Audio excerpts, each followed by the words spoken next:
Greetings, everyone, and welcome back to another episode of Blind Techie Geek Speaks. I'm your host, Kathleen Masciana. Aquinas is the thinker who most clearly shows why philosophy leads into theology. He is not only asking how we should live, but what human beings are ultimately for. Aristotle gives us a strong account of virtue, justice, and practical wisdom, but Aquinas argues that natural virtue only gets us so far. If our final end is truly beyond ordinary human flourishing, then supernatural virtue are necessary because the moral life cannot be completed by human effort alone. That is what I find most striking about Aquinas. He uses Aristotle as a framework, but he does not stay inside Aristotle's limits.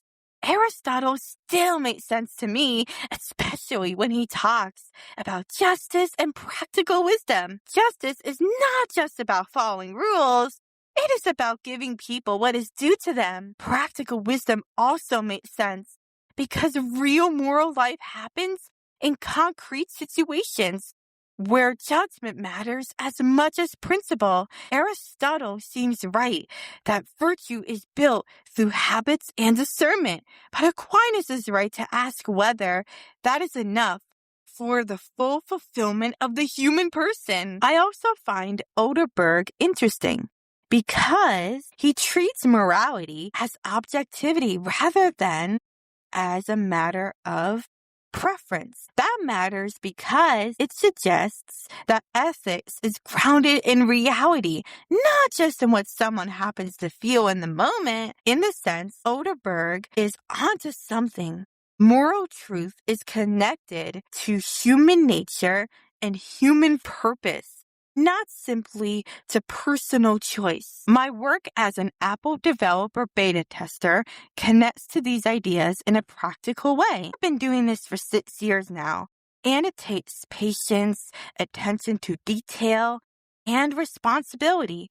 Beta testing means evaluating unreleased software, identifying bugs, checking app compatibility, and noticing how features affect accessibility and everyday use. As part of the NDA, which means non-disclosure agreement, I cannot blog, post screenshots, tweet, or publicly post unreleased beta details.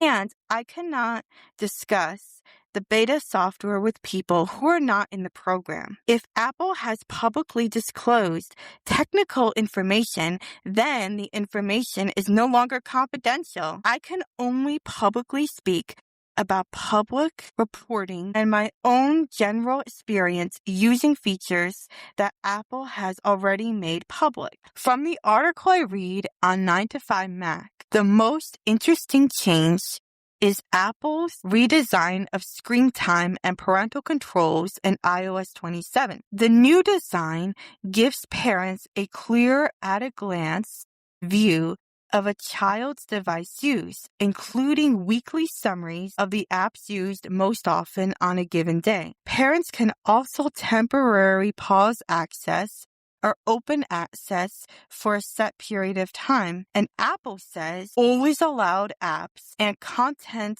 restrictions remain available even when access is paused. What stands out to me is that the feature is built to be more intuitive, not just more restrictive. I also found time allowances especially interesting. It lets parents set daily limits across major app categories, such as entertainment, games, and social media. Apple also provides suggested allowances based on a child's age, citing expert health research and guidance from child development experts, including the American Academy of Pediatrics. Parents can adjust these recommendations, create custom categories, and move apps between categories.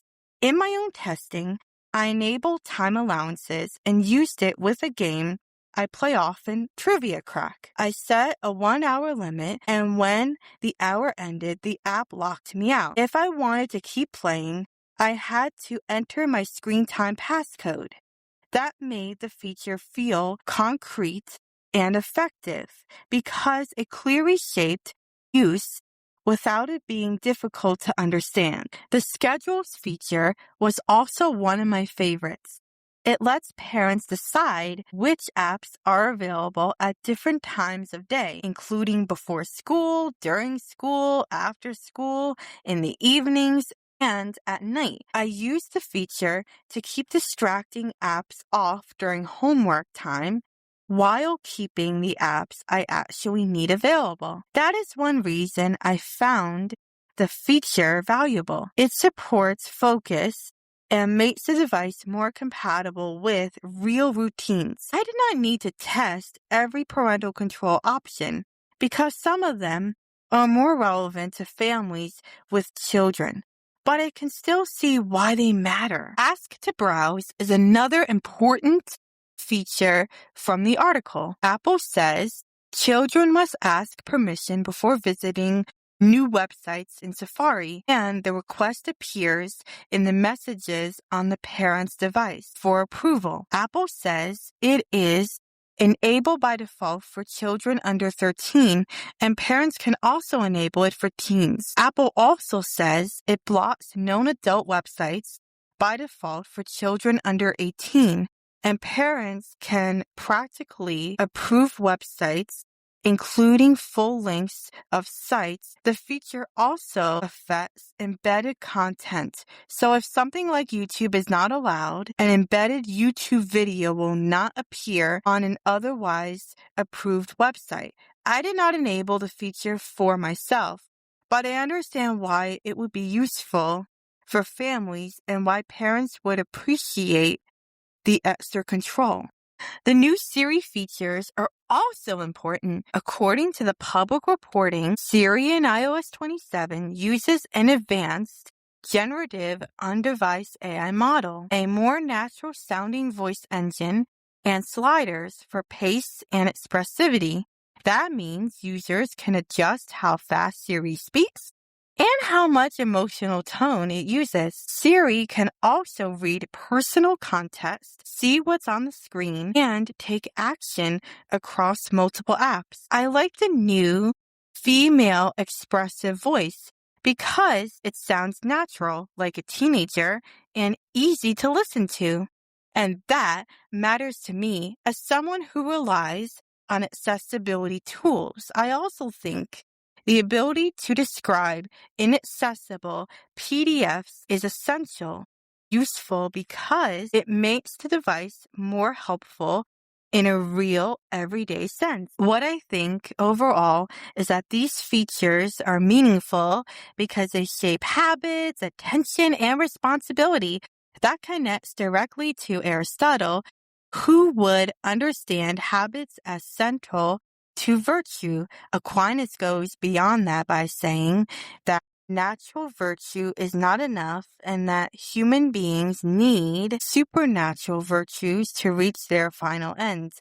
Oderberg reinforces the idea that morality is objectivity rather than merely subjectivity. Taken together, the discussion and the technology both point to the same question: how do we live well as human beings? And what helps us move toward that end? I got this information from the article I read on 9to5Mac and from my own beta testing experience.